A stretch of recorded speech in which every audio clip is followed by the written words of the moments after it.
보니까 아무래도 코로나19 백신에 대해서 많이들 좀 궁금해 하시는 것 같아요. 그래서 저희가 준비를 했습니다.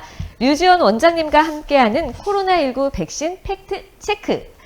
자, 원장님, 요즘 인터넷을 보면 코로나19 백신에 대해서 정말 말들이 많잖아요. 네. 다양한 얘기가 나와 있는데 어디까지가 진실이고 어디까지가 거짓인지 저도 보면서 참 헷갈리더라고요. 원장님께서 짧고 굵게 팩트 체크를 부탁을 드릴게요. 네. 네, 준비되셨죠? 네. 자, 제가 첫 번째 질문부터 드리도록 할게요. 코로나 백신 맞으면 마스크 안 써도 된다. 이런 말이 있는데 사실인가요? 사실이 아닙니다. 이제 마스크 빨리 벗고 싶죠. 저만 이제 안 쓰고 있어서 조금 민망하고 저도 마스크를 벗은 지 너무 오랜만이라 이게 되게 어색한데요. 코로나 백신이 맞아도 내 몸에서 방어력을 갖추는 데에는 최소 2주 넉넉하게 우리가 한 4주 정도를 보고 있어요. 그리고 또 하나는 주사를 맞는다 하더라도 내가 나는 안 걸릴 거야 라고 할 만한 항체를 갖추는 항체의 형성 비율이 제조사마다 조금 다른데 아스트라제네카 같은 경우는 70% 그리고 화이자가 지금 90에서 95% 정도로 보고 있기 때문에 아직까지는 백신을 맞았다 하더라도 마스크 쓰기를 벗는 것은 무리이고요. 당분간은 우리가 거리두기라든지 마스크 쓰기는 지금 해왔던 대로 유지를 하면서 추이를 보여셔야 될 것 같습니다. 네, 당분간 마스크를 계속 써야 되는 네. 안타깝게. 자, 두 번째 질문 드릴게요. 이번에는 백신 맞으면 유전자가 바뀐다.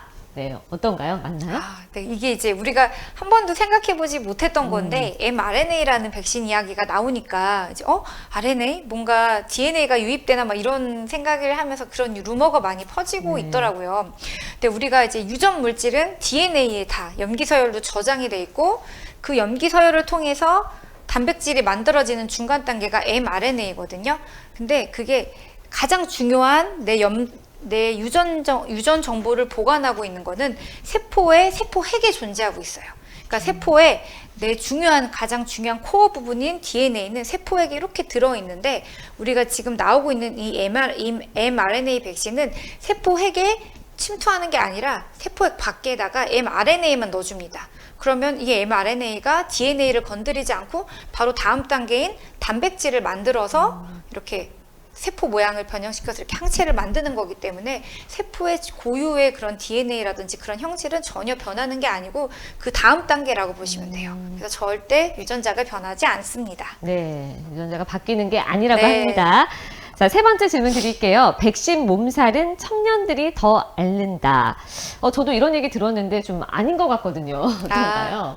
지금까지 이제 우리나라에서도 꽤 많은 접종이 이루어지고 있고 외국에서도 많이 이루어지고 있으면서 백신 맞은 후에 반응이 어떤지 연령대별로 그리고 성별로 이제 여러 가지 데이터가 나오고 있는데 통계를 보면 비교적 젊은 연령대가 상대적으로 이제 뭐 발열이라든지 몸살을 호소하는 경우가 조금 더 많다라고 하는 거는 사실이에요.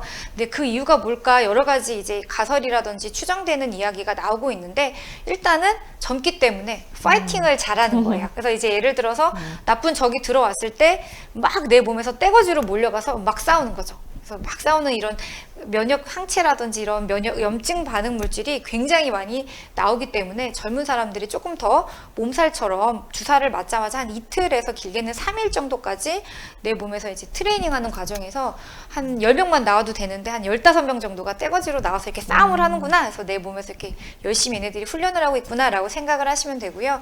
또 아스트라제네카 백신 같은 경우는 아데노바이러스라는 이제 병원성이 없는 그러니까 우리 몸에 들어왔을 때 병을 일으키지 않는 바이러스를 이용해서 이제 이용을 하는 백신인데 이 아데노바이러스가 노출된 경험이 나이 든 사람에 비해서 젊은 사람이 비교적 적을 수 있을 것 같아요. 그러면은 한 번도 노출되지 않은 새로운 아이가 오면 아무래도 더 많은 염증 반응 물질이 나오는 거기 때문에 젊은 사람들일수록 그런 염증 반응 물질을 불러오는 효과가 더 큰 게 아닐까. 그래서 젊은 사람들에서 백신을 맞았을 때 이런 몸살이라든지 그런 게 조금 더 빈도가 나오고 있는 것으로 보이고 있습니다. 네, 이제 조금 이해가 되네요. 네네. 네, 알겠습니다. 다음 질문이에요. 코로나19 백신 변종 바이러스에는 효과 없다. 어떤가요? 사실인가요? 지금 이제 변종 바이러스가 뭐 남아공이라든지 브라질 이렇게 나오고는 있어요. 나오고 있는데 그 변종 바이러스에는 효과가 떨어질 수도 있을 거라는 이야기가 나오고 있습니다. 그래서 이제 현재까지 가장 많은 사람들한테 영향을 주고 있는 코로나 바이러스에 대한 예방 백신이 나오고 있지만 이게 다시 이 바이러스가 시간이 지나면 조금씩 자기네들도 모양을 변형을 하면서 변이를 일으키기 때문에 어쩌면 코로나 바이러스도 인플루엔자처럼 우리가 독감 백신이 매년 새로 업데이트가 되는 것처럼 변이 바이러스에 대한 연구를 통해서 백신이 업데이트 돼야 될 수도 있는 가능성이 이야기가 되고 있습니다. 네. 아, 그렇군요. 조금 걱정이 되긴 네. 하는데. 자, 마지막 질문 드릴게요. 코로나 백신 맞아도 코로나 걸릴 수 있다. 이런 말도 들리던데 좀 사실이 아니었으면 좋겠거든요. 아, 네. 백신이 맞아도 우리가 독감 주사 맞아도 조금 걸릴 수 있는 맞아요. 것처럼 네. 사실 항체의 생성률은 100%가 될 수 없습니다. 굉장히 높은 데이터를 보이고 있는 백신도 95% 정도라고 이야기가 되고 있기 때문에 100% 예방할 수 있는 항체를 가질 수는 없습니다.